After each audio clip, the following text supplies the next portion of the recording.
Muy buenos días a todo el Perú, 8 de la mañana y 7 minutos. Iniciamos la edición sábado de ampliación de noticias. Les saluda Jorge Turpo desde Arequipa. Vamos a desarrollar las entrevistas sobre los temas que están en la actualidad.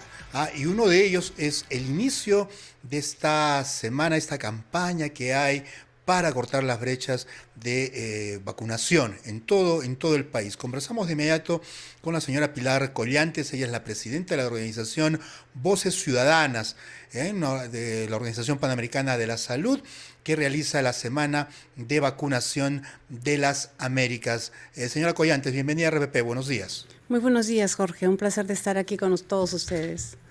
Sí, desde la OPS, ¿por qué se planifica cuál es la estrategia que van a aplicar para esta Semana de la Vacunación de las Américas? Bueno, la Organización Panamericana de la Salud hace ya varios años ha creado eso a modo de promover la vacunación. Sin embargo, son los ministerios de salud de los países de la región de las Américas los que se encargan de implementarla con el soporte técnico. Pero yo creo que en estos tiempos, porque no podemos hacer lo mismo esperando resultados diferentes, se necesita una gran convocatoria. Y eso basándonos en las evidencias, ¿no? Un proceso de diálogo concertado, porque si bien tenemos bajas coberturas de vacunación, tenemos que buscar la explicación, el análisis, que no es tan simple como que el papá, la mamá, los cuidadores no quieren llevar a sus niños a vacunar, ¿no? El país tiene sus complejidades, el contexto económico también, y por ejemplo, los cuidadores que pertenecen a los quintiles de pobreza de nuestro país, indudablemente no se trata de que no quieren ir a vacunar, sino que cada día en una economía informal tienen que pensar en qué va a comer su familia. Entonces no tienen necesariamente la disponibilidad inclusive de los recursos de lo que significa llevar a sus niños a vacunar. Por eso es importante escuchar a la comunidad. En ese contexto hemos hablado hace poco con la ministra de Salud en el Perú, Rosa Gutiérrez, y nos decía que en el país hay una brecha del 20%, es decir, de cada 10 niños, 2 no completan o no reciben las 18 vacunas que entendemos en el país están disponibles. En comparación a otros países, ¿cómo va el país, el Perú? Bueno, estamos con grandes desafíos. El Perú tiene grandes desafíos. Y ahí hay un tema. Por ejemplo, si revisamos el portal amigable del Ministerio de Economía y Finanzas, vemos que para este año se ha reducido en 33 millones de soles el presupuesto para vacunación. Entonces, ahí escuché las declaraciones de la señora ministra y sí, me parece excelente que todos tenemos que promover la vacunación, pero cuando decimos que la salud es tarea de todos y todas, ¿cómo implementamos esto, ¿no? Entonces, yo creo que, por ejemplo, el Plan Nacional de Vacunación, así como los planes regionales, los planes locales, necesitan la voz de la comunidad, necesitan la voz de la sociedad civil, que no solamente está para la foto, sino más bien para la construcción conjunta, ¿no? Entonces creo que desde ahí esa es una gran oportunidad para repensar, porque el punto de inflexión de esta Semana de las Américas del 2023 debe ser una reflexión y una autocrítica también de parte del gobierno de mirar qué cosa podemos hacer mejor. Sí.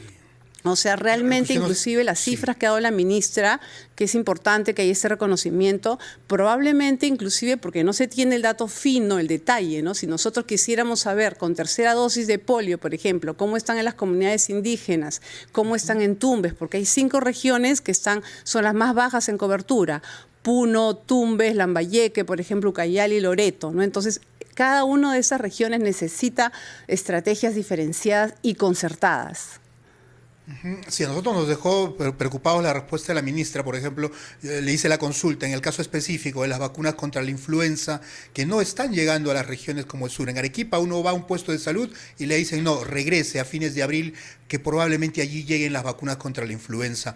La información extraoficial es de que se habría priorizado el norte del país, de que ahí se había enviado las vacunas contra la influenza por la emergencia, pero se descuida otras regiones y la ministra no estaba enterada del asunto y recién se ha comprometido a darnos esa información. Pero usted nos ha dado un dato más grave, es decir, ¿cómo es que el Ministerio de Economía le recorta 33 millones de soles al programa de vacunación. ¿Cuál va a ser el impacto que se tenga en esa reducción de presupuesto? Así es, más bien lo que se necesita es incrementar el presupuesto y además considerar todo el proceso de la cadena de suministros. No solamente son los biológicos, es decir, las vacunas, sino también es todos los recursos que se necesitan. Entonces, si algo tiene el programa de vacunación muy valioso en nuestro país, que es histórico, es el compromiso de las vacunadoras. A ella nuestros respetos, nuestro compromiso con cada uno de ellas y ellos. Pero, sin embargo, no se ha considerado otros indicadores.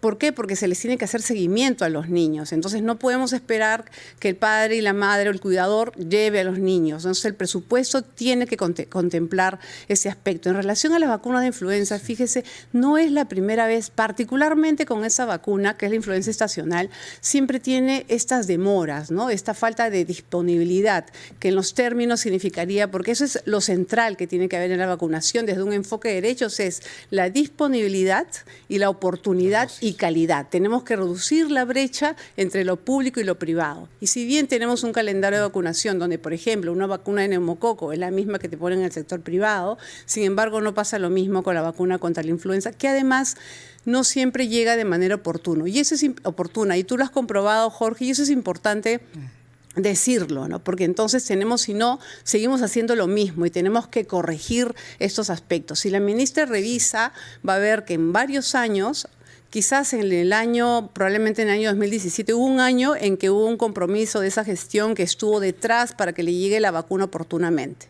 Pero por otro lado, ya que has tocado el tema de influenza, aprovecharía para decir que desde la Mesa de Concertación de Lucha contra la Pobreza, donde participamos varias organizaciones y es un espacio entre el Estado y la sociedad civil, se han dado recomendaciones. Sí nos preocupa al Ministerio de Salud que no todas las recomendaciones se han tomado o se ha buscado esta implementación.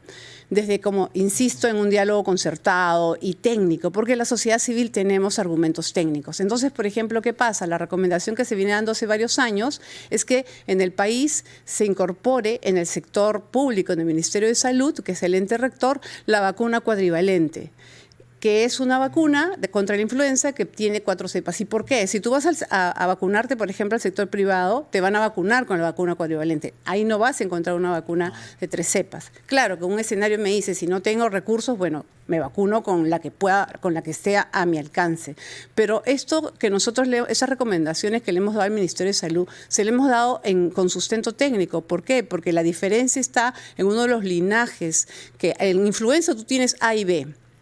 En Yamagata, que es el que no tiene, el linaje que no tiene la vacuna actual que tiene el Ministerio de Salud,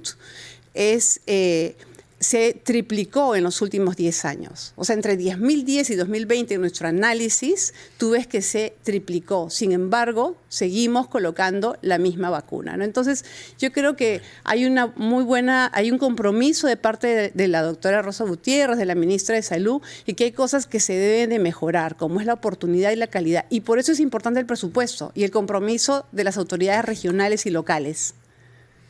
Muy puntual, señora Collantes. Ha sido importante conversar con usted, que se implementen esas medidas, porque, a ver, la consecuencia de que no haya vacunas contra la influenza, por ejemplo, es que la población quede desprotegida y luego en mayo, junio, temporadas de frío y demás, que se dan las condiciones para la proliferación de virus, tengamos los hospitales hacinados, ¿no? Con gente padeciendo del contagio de la influenza. Muchas gracias, muy buenos días. Jorge, yo le quisiera pedir un favor. Quisiera a través de RPP hacer un llamado a la señora ministra y expresarle nuestra disponibilidad y el compromiso con nuestro país. Venimos trabajando en el tema del derecho a la vacunación hace muchos años y sería importante que junto con la mesa de concertación y todo el grupo de organizaciones que formamos parte, podamos tener un diálogo abierto, una mesa de diálogo, porque estamos seguros que podemos aportar, sobre todo porque hay que escuchar las voces de los líderes comunitarios, de las promotoras de salud, ¿no? Muchísimas gracias a RPP, que siempre está apoyando la vacunación. Muy bien, muy buenos días. Pilar Collantes, presidenta de la organización Voces Ciudadanas. En breve regresamos con más aquí en Ampliación de Noticias.